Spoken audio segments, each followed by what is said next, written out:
That's a lot of smart home devices. Let's talk about it. So I'm finally gonna be able to automate my living room.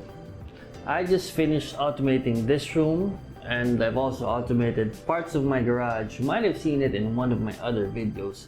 But today, we are gonna automate my living room. And there's a good reason why I kept it for last.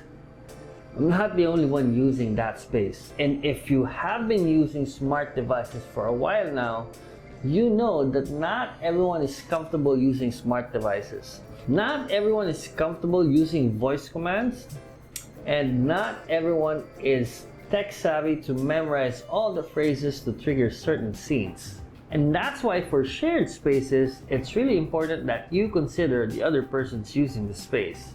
The change has to be something that nobody will notice. Best case scenario, right? By the way, my name's Brian G. I make videos about tech, gadgets, and upgrades on a budget. So if you're interested in that, consider subscribing. And like this video as well, as that really helps the YouTube algorithm. And now, let's dive into the details. So here's what I want to achieve with my living room automation. I want to automate all the lights in the living room, automate all the fans in the area, integrate motion sensors to trigger the lights in the fans, and create a light schedule to automate appliances to turn on and off. I chose to go with wall switches instead of individual lights because of two reasons: ease of use and cost. I have a total of 10 lights in the living room, and if I've gone and bought all individual smart lights, it would have costed significantly more. Also, opting for switches ensures that the other folks using the house will not have trouble using the lights. I went with an IR remote since I already had 2 IR fans in the area. One bonus is probably that I'll be able to control the TV and other appliances as well. To add motion detection, I went with the Zigbee motion sensors to trigger lights at night, as well as turning off the devices when no one is around. I figured 2 sensors would be enough for this. Okay, so now I'm gonna try and attempt to install the wall switches and maybe install the Zigbee Hub. Buffering. The Zigbee Hub, the IR remote, and the motion sensors. I'm trying out this new camera I have. This is an Osmo action camera. So this is going to be sort of like a vlog style attempt really. So yeah, I'm gonna bring all my video equipment downstairs, and yeah, so let's see how it goes. So let's see. This is the lights I'm going to install, wall switches rather. So I'm gonna place it here. Boop, boop, boop. That's them. So I'm gonna install 2 right there. Alright, for the wall switch, I went with the Zigbee variant because I did not have neutral wires at my home. And through my testing, Zigbee devices really respond much faster compared to the Wi-Fi ones. Before you start the installation, make sure you have turned off the main power on your breaker. Some breakers would have separate switches for the lights and the outlets, so make sure you're turning off the right one. Make sure you have all the required tools as well.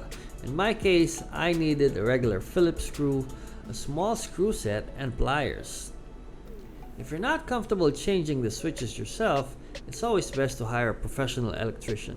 Installing the light switch is a really straightforward activity. You have the live wire and each control for the line switches. My installation was a little bit complicated because two gang switches were beside each other, and that meant that the live wire was linked to the other switch and I had to splice mine. One thing I noticed is that the screws that came in with the wall switch did not match the size of my bracket, so I had to use my old screws. The sensors are pretty easy to install.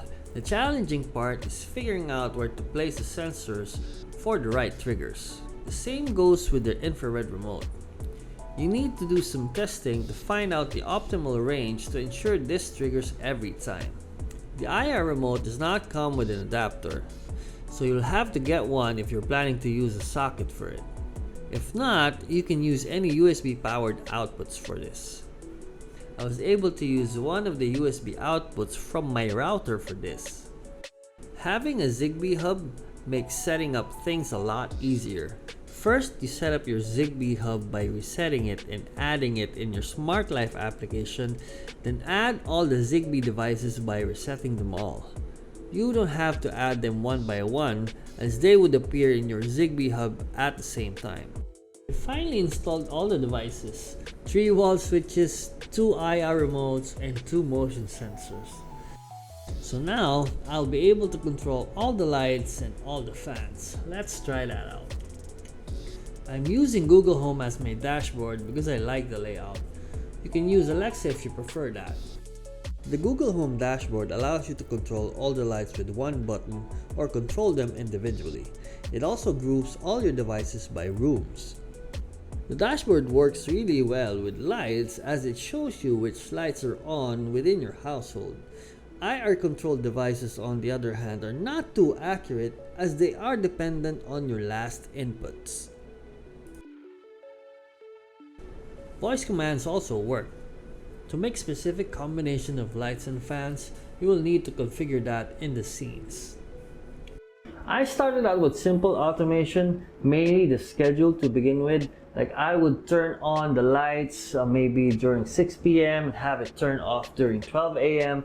and then added some motion sensor triggers. I wanted everything to be fully automated by utilizing the sensors, but what I realized was you can't really do it, right?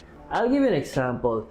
I tried to automate the fans when it senses anyone in the room and then turn them off when there's no one in the room for maybe 5 minutes. But one thing that I realized is you can't really do that because, for example, when you're sweeping the floor, right? The fans would keep on turning on just because you're there. This is the area where it's trial and error. In your mind, you might think you can automate everything, but then in practical uses, might not be the case. So let's talk about the cost. Here's how much everything costs. I think I did pretty well in terms of functionality versus what I spent. It took me roughly about 2 days to complete the full installation, but most of it was really around planning, testing, and installing the wall switches. Now, while the installation was a bit challenging, it was really worth it in the end. The cost was not significantly high compared to some of the top tier brands out there, but it does the job, and there's definitely room for additions in the future. And that's the end of the video. I hope I gave you a good idea of how simple it is to install smart home devices and automate them. So if you liked the video, don't forget to smash the like button. And as always, I'll see you in the next one.